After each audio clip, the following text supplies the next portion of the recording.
क्या आपको कभी ऐसा महसूस हुआ है कि लोग आपकी कदर ही नहीं करते?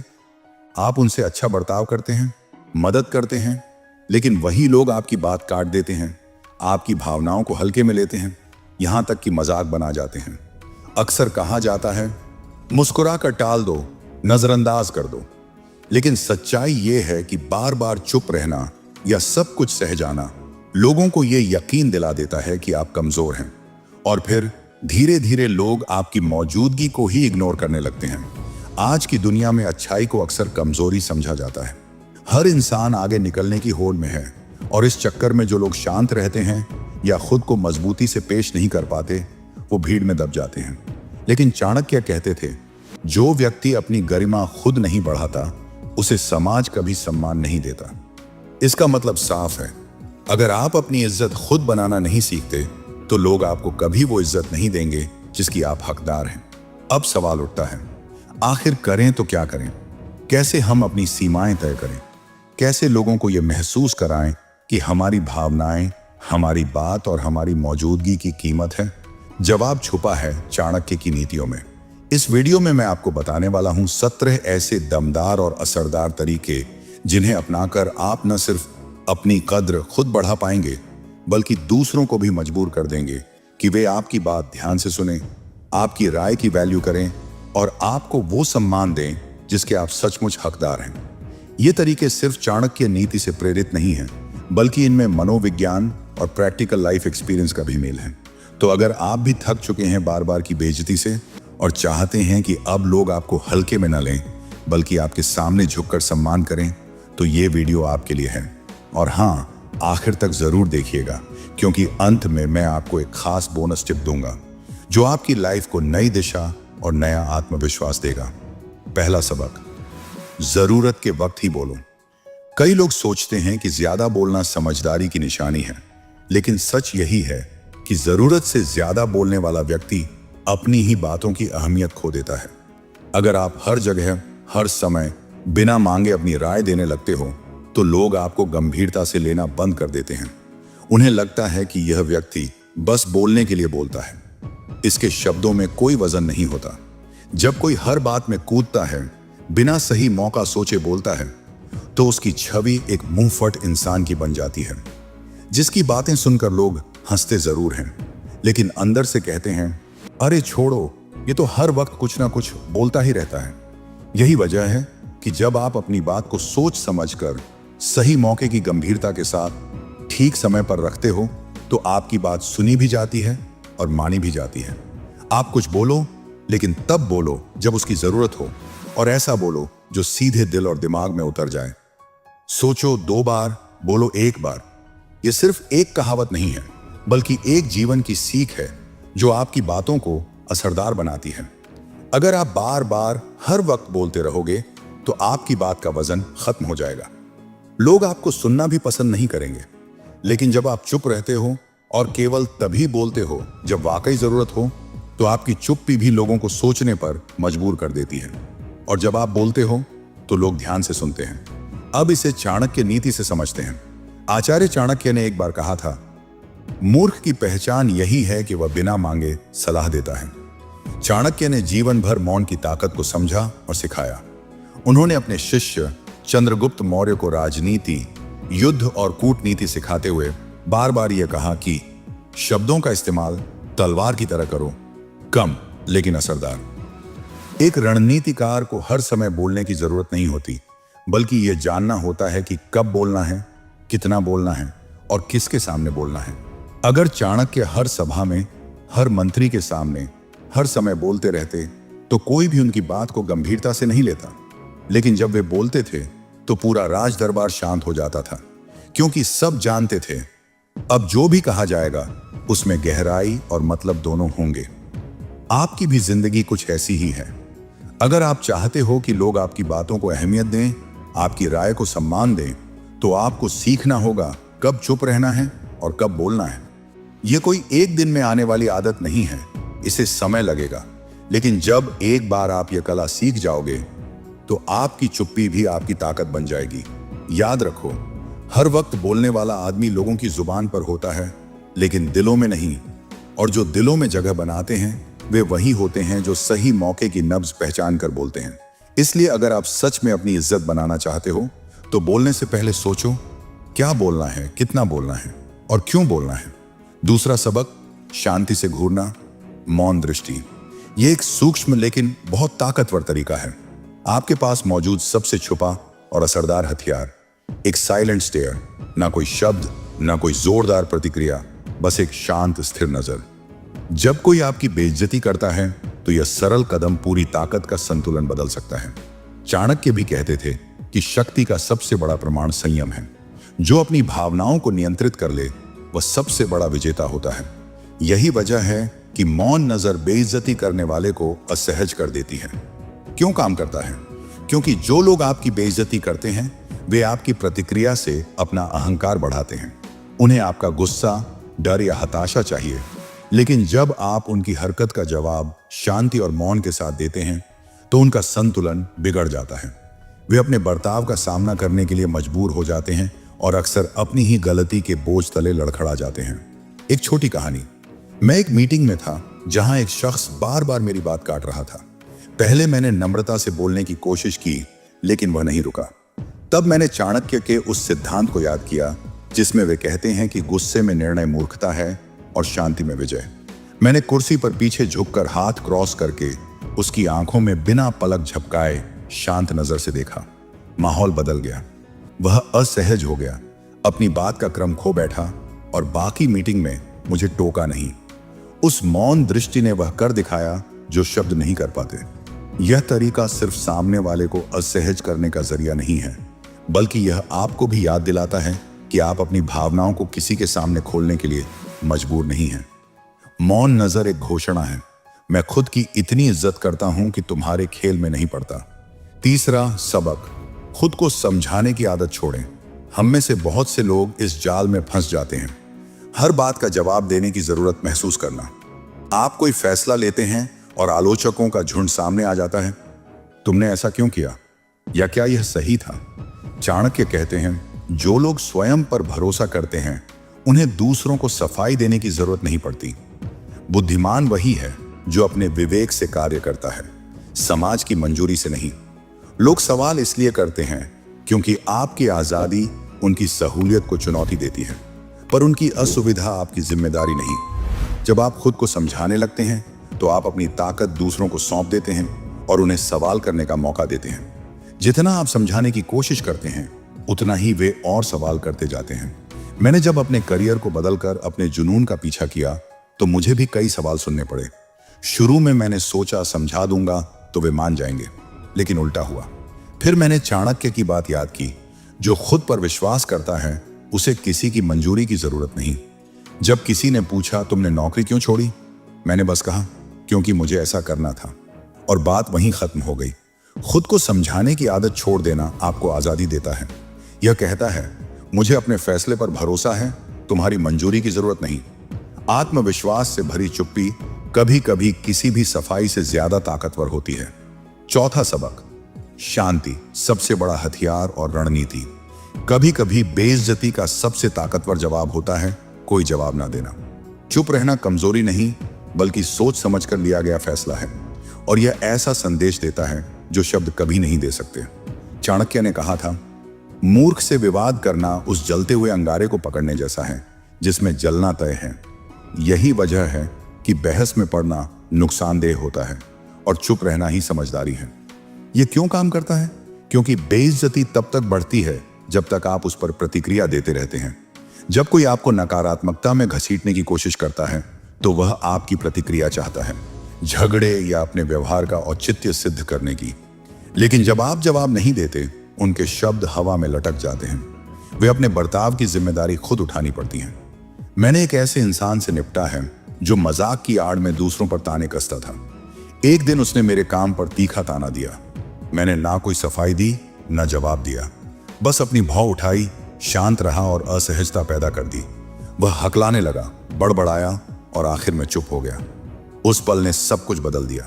मेरी चुप्पी ने ना केवल मेरी ऊर्जा बचाई, बल्कि एक मजबूत संदेश दिया, तुम नहीं तय कर सकते कि मैं कैसा महसूस करूं। चुप्पी एक ढाल है जो आपके मन की शांति बचाती है। आत्मविश्वास दिखाती है और खुद को याद दिलाती है कि आपका सम्मान बहस का विषय नहीं है। चाणक्य के अनुसार समझदार वही है जो चुप रहकर आग को खुद बुझने देता है, क्योंकि बहस में पड़ना उसी आग को पकड़ने जैसा है जो जलती हुई हो, जिसमें नुकसान आपका ही होगा। 5वां सबक, सिर ऊंचा रखो। अपने सिर को ऊंचा रखना एक ऐसी ताकतवर रणनीति है जिसकी ताकत कभी खत्म नहीं होती। जब कोई आपकी बेइज्जती करता है तो उनका मकसद आपको छोटा दिखाना होता है, लेकिन जब आप सीधे खड़े होते हैं, कंधे पीछे करते हैं और सिर ऊंचा रखते हैं, तो आप एक साफ संदेश देते हैं, मुझे पता है कि मैं कौन हूं और तुम्हारे शब्द या काम मुझे गिरा नहीं सकते।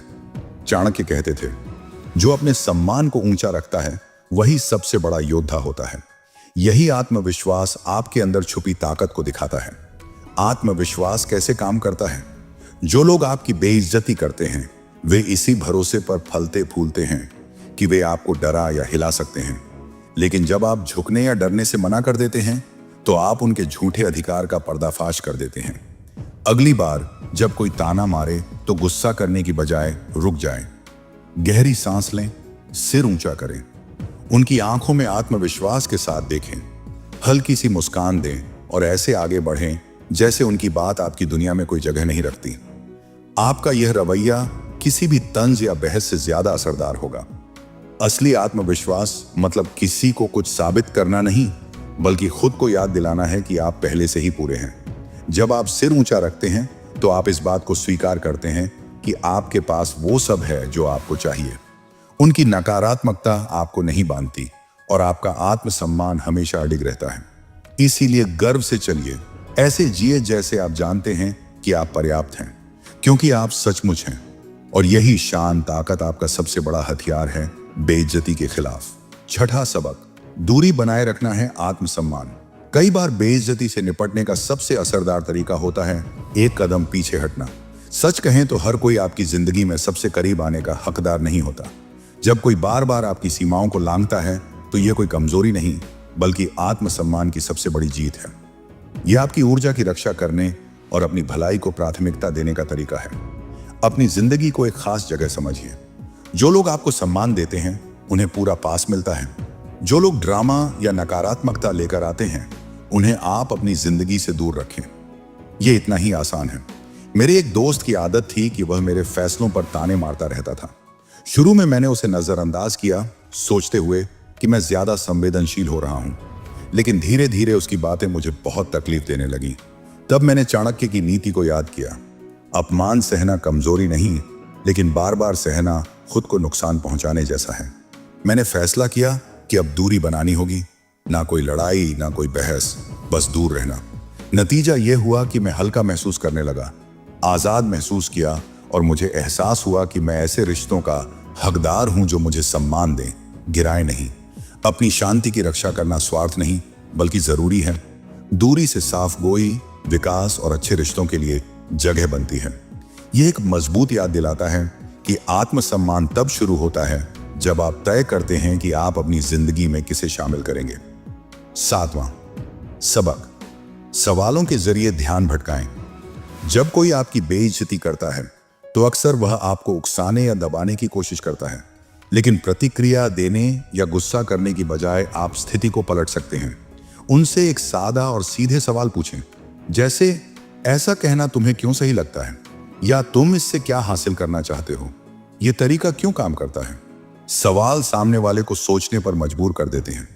अक्सर पहली बार उनका व्यवहार अपमान करना आदत या आवेग होता है, लेकिन जब आप उन्हें खुद को बताने के लिए मजबूर करते हैं तो आप बातचीत का नियंत्रण अपने हाथ में ले लेते हैं। कल्पना करें, कोई मीटिंग में बार बार आपकी बात काट रहा है। ताने मारने के बजाय शांति से पूछिए, मैंने देखा कि आप मेरी बात बार बार काटते हैं, क्या कोई खास वजह है? ऐसे सवाल से आप ताकत का खेल बदल देते हैं। यह ना तो कठोर है, ना लड़ाई झगड़े वाला। यह साफ दिखाता है कि मैं यहां नियंत्रित हूं और तुम्हें अपनी हद से आगे नहीं जाने दूंगा। चाणक्य भी कहते हैं, जो बिना गुस्से के अपने पक्ष को समझाए वही बुद्धिमान होता है। सवाल पूछना यही नीति है। 8वां सबक, स्पष्टता के साथ सीमा तय करें। कभी कभी बेइज्जती का जवाब देना सबसे बेहतर होता है। इसका मतलब गुस्सा करना नहीं, बल्कि शांति और दृढ़ता से यह बताना है कि आप क्या सहन करेंगे और क्या नहीं। जैसे, मुझे इस तरह बात करना पसंद नहीं है, कृपया सम्मान से बात करें। या कृपया मुझे टोकना बंद करें, मैं अपनी बात खत्म करना चाहता हूं। बेइज्जती तब तक चलती रहती है जब तक इसे चुनौती नहीं दी जाती।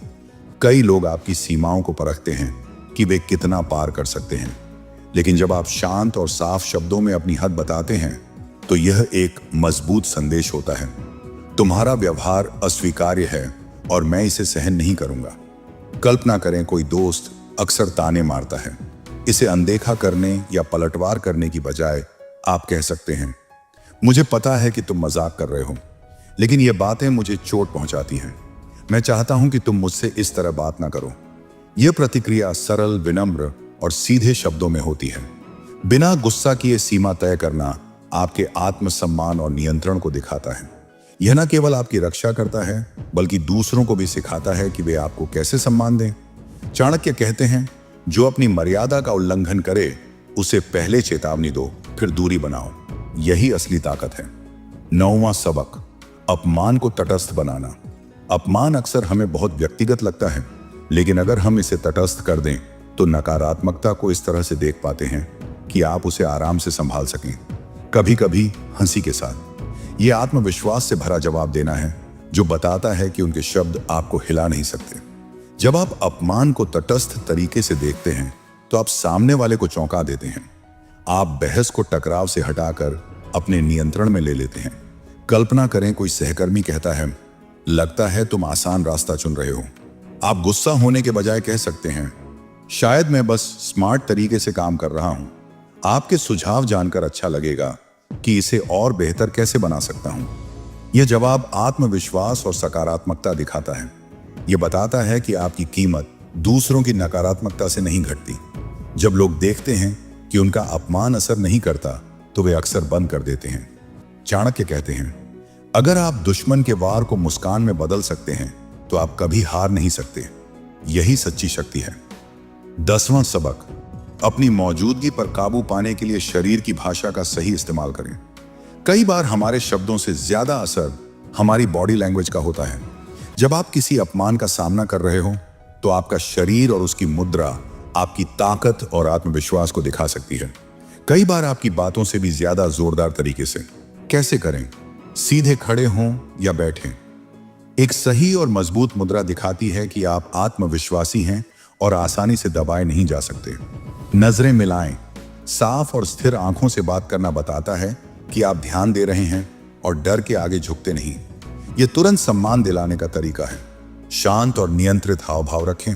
घबराहट में हिलना डुलना या अजीब इशारे असुरक्षा दिखाते हैं जो अपमान करने वालों को मौका देते हैं। मान लीजिए कोई आपकी बात बीच में काटता है। लड़ने की कोशिश मत करें या जोर जोर से बोलने की होड़ ना लगाएं। बस अपनी बात रोक दें। उन्हें स्थिर नजरों से देखें और उनके खत्म होने का इंतजार करें। फिर आराम से कहें, मैंने अपनी बात पूरी नहीं की, कृपया मुझे इसे पूरा करने दीजिए। अपमान असुरक्षा को देखता है। झुके कंधे, झुकी नजरें या घबराई हुई ऊर्जा वे संकेत हैं जिनसे अपमान करने वाले फायदा उठाते हैं। आत्मविश्वास दिखाइए। सीधे खड़े होकर, आंखों में आंखें डालकर और संयम बनाए रखकर आप साफ संदेश देते हैं, मैं ऐसा इंसान नहीं जो आसानी से झुका दिया जाए। चाणक्य कहते थे, मंद बुद्धि वाला व्यक्ति अपने भाव भंगिमाओं से अपनी कमजोरी जाहिर करता है। इसलिए अपने हाव भाव पर नियंत्रण रखिए। आपकी मौजूदगी ही आपकी ताकत का बयान है। आपको ज्यादा समझाने या जोर देने की जरूरत नहीं। 11वां सबक, बातचीत को उद्देश्य के साथ खत्म करें। कभी कभी सबसे अच्छा तरीका होता है अपमान भरे माहौल को वहीं खत्म कर देना, लेकिन इसे कैसे करना है यह बहुत जरूरी है। कैसे करें? शांत और दृढ़ रहकर कहें, यह बातचीत सही दिशा में नहीं जा रही, आइए इसे बाद में तब शुरू करें जब हम दोनों सम्मान से बात कर सकें। अपनी जगह बनाएं। अगर कोई दोस्त या सहकर्मी अपमानजनक बात कहे तो कहें, मुझे लगता है हम दोनों की सोच अलग है, अभी के लिए मैं थोड़ा वक्त लेता हूं। इस तरह आप अपनी ऊर्जा का नियंत्रण अपने हाथ में लेते हैं। यह साफ करता है कि आप अपने समय और ताकत की कीमत जानते हैं और नकारात्मकता में उसे बर्बाद नहीं करेंगे। बिना झगड़ा बढ़ाए अपनी सीमा तय कर लें। जब आप शांत लेकिन स्पष्ट तरीके से बातचीत खत्म करते हैं तो तो सामने वाले को वह जवाब नहीं मिल पाता जिसकी वह उम्मीद करता है। ध्यान रखें, दूर जाना कमजोरी नहीं बल्कि ताकत है। यह दिखाता है कि आपकी शांति और मन की स्थिरता आपकी सबसे बड़ी ताकत है। चाणक्य ने कहा है, मूर्ख से बहस करना वैसा ही है जैसे गंदे तालाब में कमल की खोज करना। इसीलिए असली बुद्धिमानी यही है कि आप समय रहते शांतिपूर्वक पीछे हट जाएं। 12वां सबक, ना कहना सीखो। यही आपकी सबसे बड़ी ताकत है। हम सबके अंदर दूसरों को ना कहने का डर होता है। कई बार हम इसलिए हाँ कह देते हैं क्योंकि हमें लगता है कि अगर हम मना करेंगे तो लोग नाराज हो जाएंगे, रिश्ते खराब हो जाएंगे या हम बुरे लगेंगे। लेकिन असल में जब आप अपनी सीमाओं के लिए ना नहीं कह पाते तो आप खुद को और अपनी इज्जत को नुकसान पहुंचा रहे होते हैं। सोचिए, एक दोस्त आपसे बार बार कोई ऐसा काम करवा रहा है जो आपको पसंद नहीं या जो आपकी सुविधा के बाहर है। आप हर बार चुपचाप मान जाते हैं क्योंकि आप नहीं चाहते कि दोस्त नाराज हो या आपकी दोस्ती खराब हो। लेकिन यह सोच आपको अंदर से कमजोर कर देती है। आपकी भावनाएं दबती रहती हैं और अंत में आप खुद को ही दोषी महसूस करने लगते हैं। ना कहना कोई बुरी बात नहीं है। असली ताकत तब आती है जब आप सम्मान के साथ अपनी बात रख पाते हैं। उदाहरण के लिए, अगर कोई आपसे देर तक काम करने को कहे और आप थक चुके हों तो आप कह सकते हैं, आज मैं इतना देर तक काम नहीं कर पाऊंगा, मुझे आराम की जरूरत है। यह सिर्फ आपकी सीमा बताने का तरीका है और इससे आपके रिश्ते खराब नहीं होते। असल में जब आप साफ और विनम्र ना बोलते हैं तो सामने वाला भी आपकी इज्जत करता है क्योंकि उसे पता चलता है कि आप अपने लिए भी खड़े होते हैं। यह न सिर्फ आपकी आत्मसम्मान बढ़ाता है बल्कि आपको मानसिक तौर पर भी मजबूत बनाता है। याद रखें, ना बोलना मतलब अपनी जरूरतों, अपनी खुशी और अपनी शांति को प्राथमिकता देना है। जो लोग आपको समझते हैं वे आपकी सीमाओं का सम्मान करेंगे और जो नहीं करते उनसे दूरी बनाना बेहतर होता है। 13वां पॉइंट, खुद से दोस्ती करो। यही आपकी सबसे बड़ी ताकत है। हमारे अंदर एक बहुत बड़ा आलोचक छुपा होता है। वह आवाज जो हमें बार बार बताती है कि हम पर्याप्त नहीं हैं, हम गलत हैं, हम सफल नहीं हो पाएंगे। इस आलोचक से लड़ना अक्सर बहुत मुश्किल होता है, लेकिन अगर हम उसे दोस्त बना लें तो हम अपनी जिंदगी में चमत्कार कर सकते हैं। जब कोई आपको अपमानित करता है या ताने मारता है तो सबसे पहले उस बाहरी नकारात्मकता से लड़ना जरूरी नहीं होता, बल्कि सबसे बड़ी लड़ाई होती है अपने अंदर के उस नकारात्मक विचार से जो आपको खुद की कदर करने नहीं देता। खुद से दोस्ती करने का मतलब है अपनी खूबियों को पहचानना, अपनी गलतियों को गले लगाना और खुद को वह प्यार देना जो हम दूसरों से उम्मीद करते हैं। जैसे कोई अच्छा दोस्त आपको संभालता है, वैसे ही आप खुद के साथ रहना सीखें, सहानुभूति और प्यार से। अगर कोई आपकी कमजोरी पर ताना मारे तो अपने आप से कहें, मुझे पता है मैं कमियां रखता हूं, लेकिन मैं मेहनत कर रहा हूं और बेहतर बन रहा हूं। अगर कोई आपकी सफलता पर सवाल उठाए तो खुद से कहें, मैंने जो किया है वह मेरे लिए सही था और मैं अपनी मेहनत पर गर्व करता हूं। जब आप खुद के सबसे अच्छे दोस्त बन जाते हैं तो आपकी आत्मा को कोई भी चोट नहीं पहुंचा सकती। बाहर के लोग कुछ भी कहें, उनका असर कम हो जाता है क्योंकि आपकी खुद से दोस्ती आपको अंदर से मजबूत बना देती है। ये दोस्ती आपको हर चुनौती से लड़ने की ताकत देती है, हर मुश्किल वक्त में आपका सहारा बनती है और आपकी जिंदगी को एक नई दिशा देती है। 14वां पॉइंट, हास्य का जवाबी वार करें। जब कोई आपकी बेइज्जती करता है तो हास्य आपका सबसे मजेदार और प्रभावी हथियार हो सकता है। चाणक्य कहते थे, जो अपने शत्रु को हंसी में उड़ा दे वह बिना युद्ध के विजय प्राप्त करता है। हास्य का इस्तेमाल करके आप न केवल अपमान को तटस्थ करते हैं बल्कि सामने वाले को भी बिना आक्रामक हुए जवाब दे देते हैं। कैसे करें? अगली बार जब कोई ताना मारे तो हल्के फुल्के लेकिन चतुर तरीके से जवाब दें। उदाहरण के लिए, अगर कोई कहे, तुम तो हमेशा धीमे काम करते हो, तो आप जवाब दे सकते हैं, हाँ, क्योंकि मैं कछुए की तरह धीमे लेकिन स्थिर चलकर रेस जीतता हूं। यह जवाब न केवल माहौल को हल्का करता है बल्कि सामने वाले को भी सोचने पर मजबूर करता है। क्यों काम करता है? हास्य अपमान को पलट देता है और आपको स्थिति का नियंत्रण देता है। यह दिखाता है कि आप इतने आत्मविश्वासी हैं कि सामने वाले की बातों को गंभीरता से नहीं लेते। साथ ही यह दूसरों को, जो उस बातचीत का हिस्सा हैं, आपके पक्ष में लाता है क्योंकि लोग हास्य की कदर करते हैं। मैंने एक बार एक रिश्तेदार के ताने का जवाब हल्के मजाक से दिया, अरे मेरी कमियां गिनने में तो तुम औंस कर जीत सकते हो। सभी हंस पड़े और उस रिश्तेदार की बोलती बंद हो गई। चाणक्य की सीख, हास्य वह तलवार है जो बिना खून बहाए शत्रु को परास्त करती है। हास्य के साथ जवाब देना आपको आत्मविश्वास और बुद्धिमानी दोनों दिखाता है और यह सामने वाले को असहज कर देता है। 15वां पॉइंट, सही समय पर बोले, सही शब्द चुने। हमारी संस्कृति में अक्सर हमें सिखाया जाता है कि चुप रहना ही बेहतर है, लेकिन चाणक्य कहते थे चुप्पी ताकत है, लेकिन सही समय पर बोला गया शब्द युद्ध जीत सकता है। जब कोई बार बार आपकी सीमाओं को लांघता है, जैसे ऑफिस में आपकी बात को नजरअंदाज करना या परिवार में ताने मारना, तो सही समय पर और सही शब्दों के साथ जवाब देना आपकी ताकत को दर्शाता है। कैसे करें? जब कोई आपको नीचा दिखाए तो तुरंत गुस्सा करने के बजाय सही मौके का इंतजार करें। उदाहरण के लिए, अगर कोई सहकर्मी मीटिंग में आपकी आइडिया को बेकार कहे तो शांत रहें और बाद में प्राइवेट में उनसे कहें, मुझे लगता है कि मेरे आइडिया को बिना समझे खारिज करना ठीक नहीं। आइए इसे एक बार और डिस्कस करें। यह जवाब शांत, प्रोफेशनल और दृढ़ है। या अगर परिवार में कोई ताना मारे, तुम तो हमेशा फोन पर रहते हो, तो जवाब दें, मैं अपने काम को मैनेज करने की कोशिश कर रहा हूं, लेकिन आपकी बात सुनने के लिए हमेशा वक्त निकाल सकता हूं। क्यों काम करता है? यह तरीका भारतीय ऑडियंस के लिए इसलिए रिलेटेबल है क्योंकि हम अक्सर परिवार या ऑफिस में ऐसी टिप्पणियों का सामना करते हैं जिनका जवाब देना मुश्किल लगता है। सही समय और शब्दों का चयन करके आप बिना रिश्ते खराब किए अपनी बात रख सकते हैं। मेरे एक कलीग ने अपने बॉस के बार बार ताने मारने का जवाब तब दिया जब प्रोजेक्ट पूरा हुआ। उन्होंने शांतिपूर्वक कहा, मुझे लगता है मेरी मेहनत का नतीजा अब सामने है। बॉस ने न केवल उनकी बात सुनी बल्कि उनकी इज्जत भी की। चाणक्य की सीख, शब्द तलवार से तेज होते हैं, बशर्ते उन्हें सही समय पर और सही ढंग से इस्तेमाल किया जाए। याद रखिए, अपमान का जवाब हमेशा शोर से नहीं दिया जाता। कभी कभी खामोशी ही सबसे तेज आवाज होती है।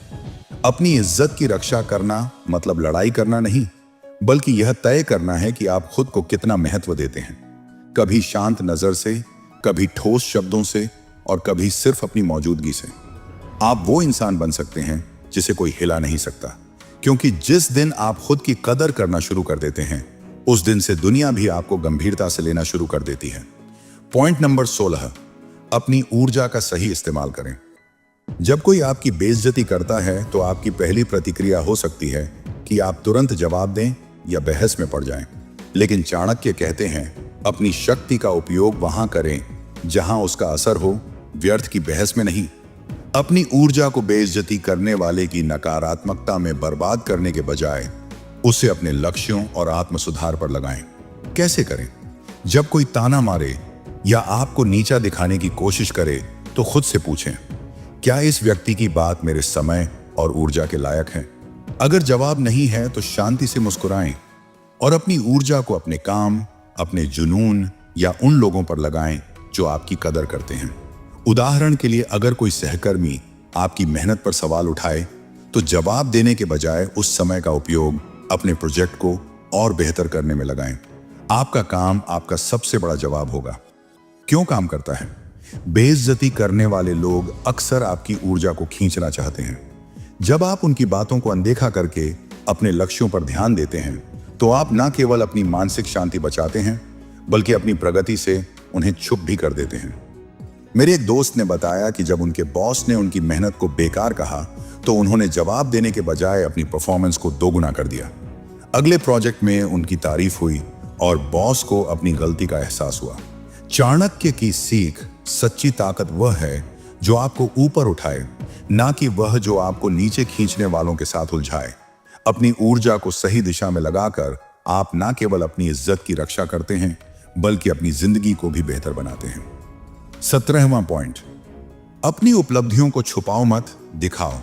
हम में से बहुत से लोग सोचते हैं कि अपनी सफलता या उपलब्धियों को बताना घमंड है, इसलिए वे चुप रहते हैं। लेकिन हकीकत यह है कि अगर आप अपनी मेहनत, अपना काम और अपनी प्रगति को सामने नहीं रखते तो लोग आपकी काबिलियत को नजरअंदाज कर देते हैं। चाणक्य कहते थे, जो अपनी योग्यता को छुपाता है समाज उसे साधारण समझ लेता है। क्यों जरूरी है? क्योंकि दुनिया आपके मन को नहीं पढ़ सकती। अगर आप अपनी मेहनत और नतीजे दिखाएंगे ही नहीं तो लोग समझेंगे ही नहीं कि आपकी कीमत कितनी है। कैसे करें? अगर आपने ऑफिस में कोई प्रोजेक्ट शानदार तरीके से पूरा किया है तो उसका क्रेडिट खुद लेना सीखिए। दोस्तों या परिवार में अगर आपने कोई खास काम किया है तो उसे साझा कीजिए। ये डींगे मारना नहीं बल्कि अपनी कीमत याद दिलाना है। मेरे एक मित्र हमेशा शांत रहते थे। उनकी मेहनत जबरदस्त थी लेकिन वे कभी कुछ कहते नहीं थे। धीरे धीरे लोग उनकी मेहनत का क्रेडिट खुद लेने लगे। फिर उन्होंने सीखा कि अपनी उपलब्धियों को सही समय और सही तरीके से सामने रखना जरूरी है। आज उनकी इज्जत दोगुनी हो गई क्योंकि लोग जानते हैं कि उनके काम की कीमत कितनी है। यह तरीका इसलिए काम करता है क्योंकि लोग उसी को गंभीरता से लेते हैं जो खुद को गंभीरता से लेता है। याद रखिए, अपनी मेहनत को छुपाना विनम्रता नहीं बल्कि अपनी इज्जत से समझौता करना है। तो अगली बार जब कोई आपकी सीमाएं तोड़ने की कोशिश करे तो याद रखिए, आपको साबित कुछ नहीं करना, सिर्फ खड़ा रहना है अपनी इज्जत के साथ। अगर यह बातें आपके दिल से जुड़ी हैं तो इस वीडियो को लाइक जरूर करें। ऐसे और सशक्त विचारों के लिए सब्सक्राइब करना ना भूलें और नीचे कमेंट में बताइए आपने कब और कैसे अपने आत्मसम्मान की रक्षा की। अगली बार तक शांत रहिए, मजबूत बनिए और खुद से कभी समझौता मत कीजिए क्योंकि असली इज्जत आपके खुद के अंदर से शुरू होती है।